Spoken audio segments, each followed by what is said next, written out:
Lost Medias existem em diversas formas diferentes. Temos de algum episódio de um programa infantil que se perdeu, até uma gravação bem pesada documentando algum incidente trágico. Então é por isso que no vídeo de hoje eu trouxe para vocês mais uma compilação de casos variados de material perdido. Então, sem mais explicações, vamos direto para o vídeo.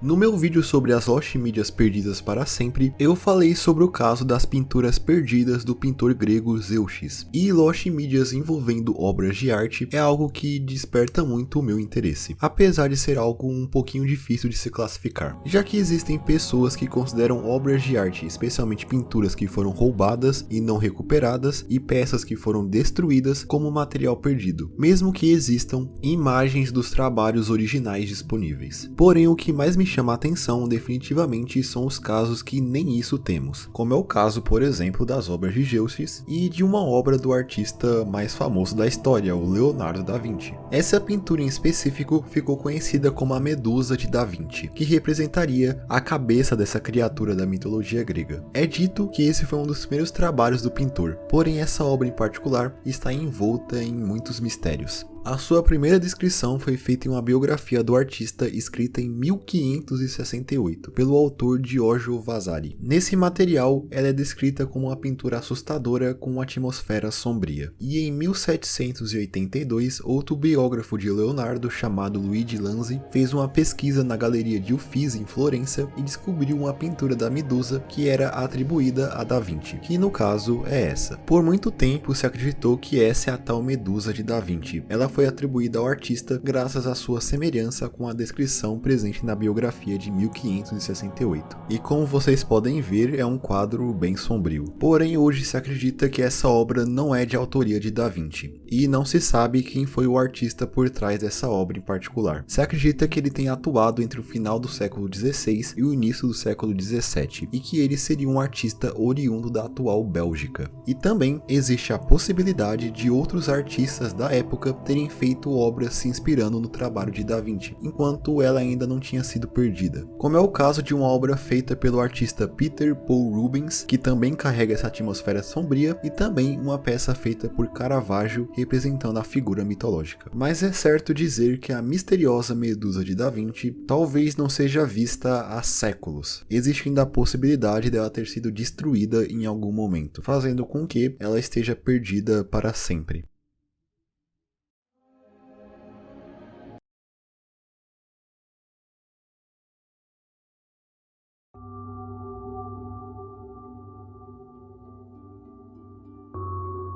E como nesses vídeos virou praticamente lei, eu também trouxe alguns casos de Lost Waves, ou músicas misteriosas. A primeira delas que eu gostaria de falar aqui ficou conhecida como Treadmill of Time, e ela é um caso de Lost Wave bem diferente, porque ao contrário dos outros casos dentro dessa categoria, ela surgiu junto de outras duas músicas que parecem ser do mesmo artista misterioso, sendo que na maioria dos casos nós temos apenas uma única música desconhecida. Além da Treadmill of Time, as outras duas músicas ficaram conhecidas como Here to Have Fun e Chart Rundown. Todas elas são músicas de synth pop, que surgiram em uma demo que era dita por ser trabalhos do ano de 1981, feitos pelo músico Alan Wilder, que ficou conhecido por ser um dos membros da banda britânica Depeche Mode, que também já foi um dos grandes suspeitos por serem a banda por trás da música mais misteriosa da internet. E ouvindo principalmente a Treadmill of Time, não tem como não dizer que realmente a música é bem parecida com os trabalhos do Depeche Mode.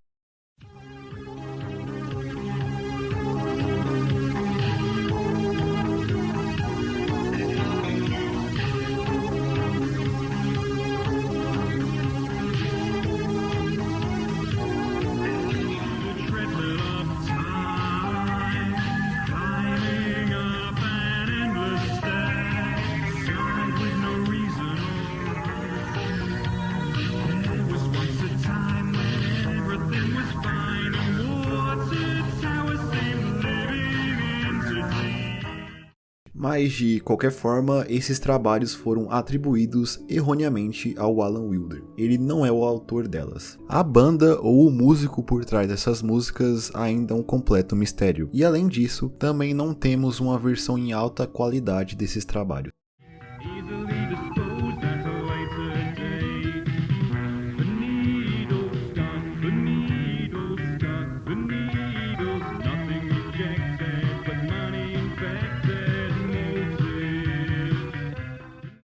Inclusive, algo interessante é que essas músicas estão disponíveis em uma página da wiki da banda Depeche Mode que cataloga diversos trabalhos que já foram erroneamente atribuídos à banda ou a membros dela. Algumas o autor real foi identificado, enquanto outras também são músicas misteriosas.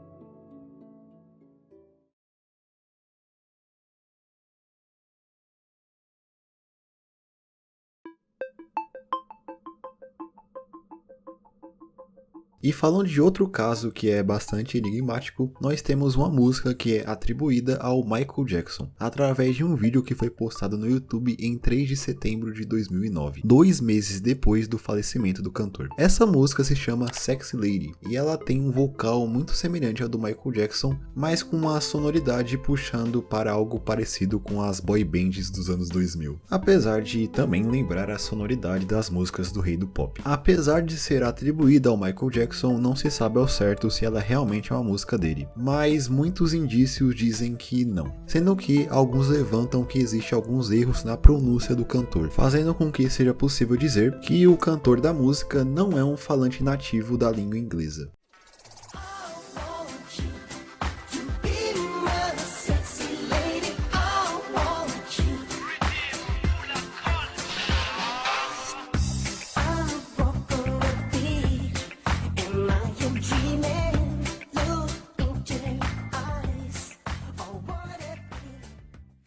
Mas o interessante nesse caso é que parece que a música surgiu na internet brasileira, já que um blog chamado Mulheres Luxo fez um post em 2010 falando sobre algumas músicas vazadas do Michael Jackson, que no caso foram 3. Além da Sexy Lady, tínhamos as músicas Serious Effect e She Got It, que realmente são músicas do Michael Jackson. Porém, como dito antes, é bem provável que a Sexy Lady não seja do artista. Existe um comentário nesse blog de uma pessoa que diz que ela baixou essa exata música através do programa LimeWire, pouco tempo depois do falecimento do artista. E foi em muitos programas P2P, como o próprio LimeWire e o Napster, que músicas misteriosas surgiram. Já que era bem comum o uploaders pegarem uma música obscura e de autoria desconhecida e a atribuírem a um artista famoso. E existe uma especulação forte que diz que quem upou a Sexy Lady no YouTube também a encontrou no LimeWire, sendo provavelmente o único lugar em que essa música estava disponível, o que torna a tarefa de encontrar a origem dela muito mais difícil, afinal esse programa não existe mais. Logo, atualmente, a autoria original da música Sexy Lady permanece um completo mistério.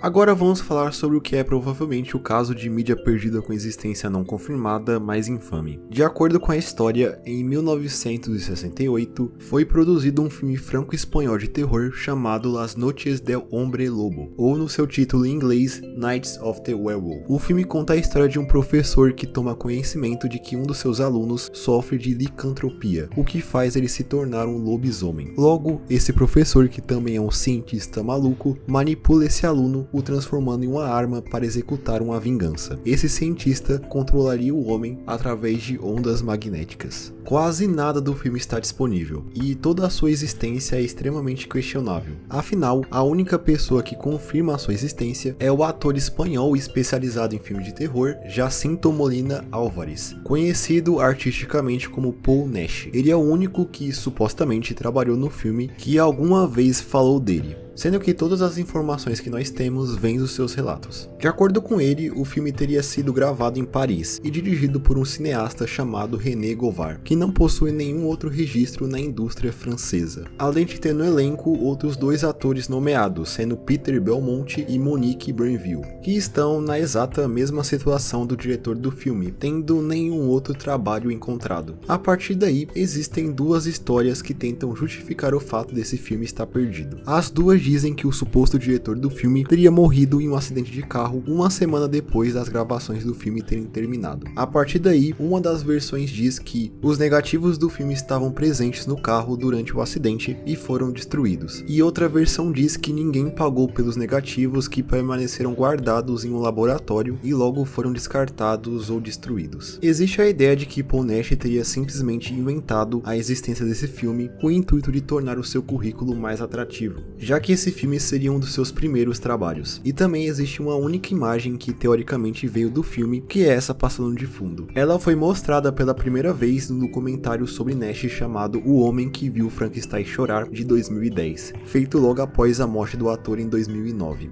Porém, não se tem certeza sobre a legitimidade dessa imagem. Também é dito que existe a possibilidade desse filme ter sido posteriormente transformado em um outro trabalho chamado La Furia del Hombre Lobo, ou The Fury of the Wolfman, de 1972, que também estrela Paul Nash, e possui tramas e descrições semelhantes.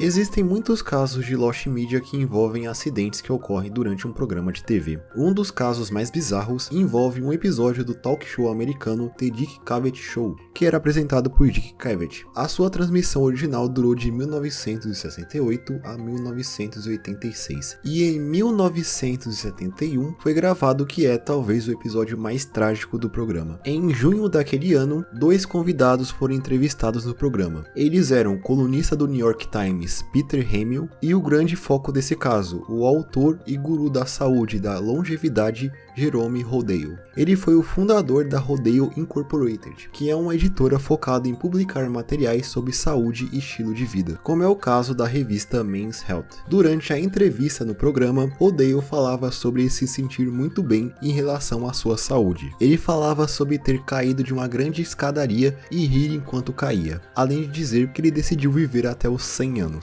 Porém, após a sua entrevista, algo estranho aconteceu. Ele continuou no estúdio e trocou de cadeira com o segundo convidado, que seria o próximo a ser entrevistado. Mas pouco tempo depois, o apresentador percebeu que Jerome pareceu adormecer rapidamente, fazendo um som semelhante a de um ronco. Inicialmente, todos que estavam presentes no estúdio acreditavam se tratar de uma piada de Jerome. Porém, as coisas começaram a ficar mais sérias. Existe até a história de que Dick Cavett teria dito algo como "Nós estamos o entediando, Sr. Rodale", frase essa que o apresentador nega ter dito. Após um tempo, ele logo percebeu que o seu convidado estava realmente morrendo, e desesperado, ele perguntou se havia algum médico na plateia. Um internista e um cirurgião ortopédico, ambos em residência, correram ao palco e tentaram reanimar o convidado, mas eles não tiveram sucesso. Jerome Rodale morreu na frente das câmeras graças a um ataque cardíaco aos 71 anos. Esse programa nunca foi finalizado e, obviamente, ele não foi transmitido, não possuindo absolutamente nada disponível, nem mesmo uma única imagem. Porém, se acredita que uma cópia da gravação ainda exista e possivelmente está em posse do próprio Dick Cavett. Porém, as chances desse material ser disponibilizado algum dia são extremamente baixas, por motivos óbvios, né?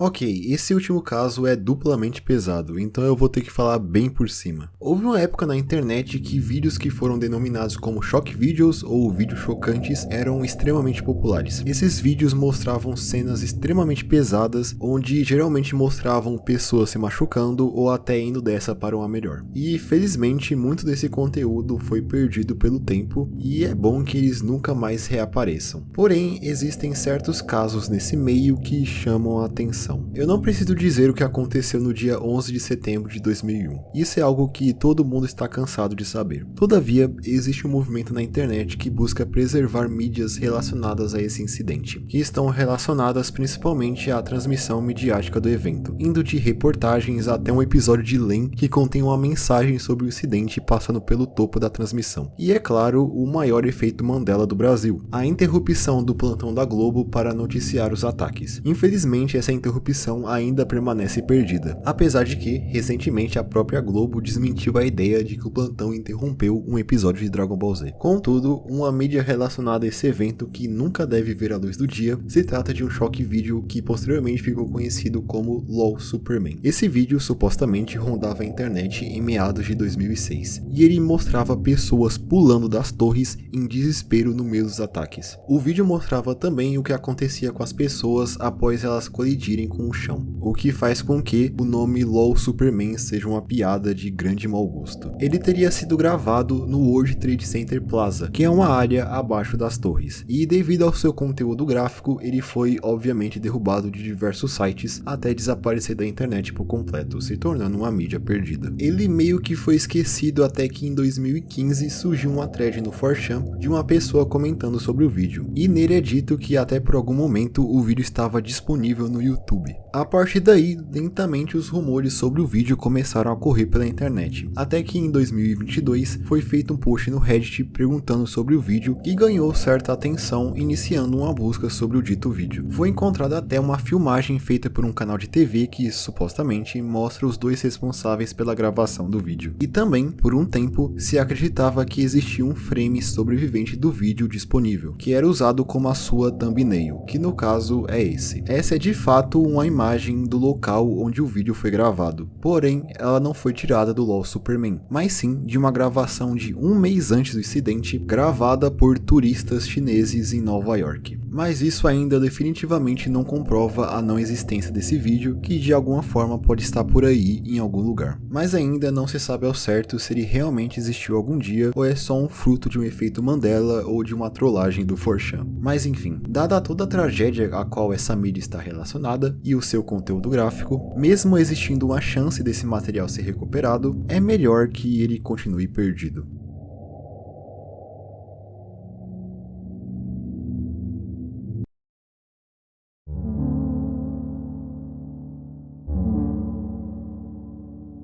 Então eu acho que é isso. Essas foram mais algumas mídias perdidas que eu achei interessante comentar aqui. Dessa vez eu foquei em trazer casos um pouquinho mais pesados, então espero que tenham gostado. Se sim, deixe o seu comentário aí embaixo, além do seu like e da sua inscrição, caso não tenha feito isso ainda. E no mais é isso, espero todos vocês em um próximo vídeo. Até mais!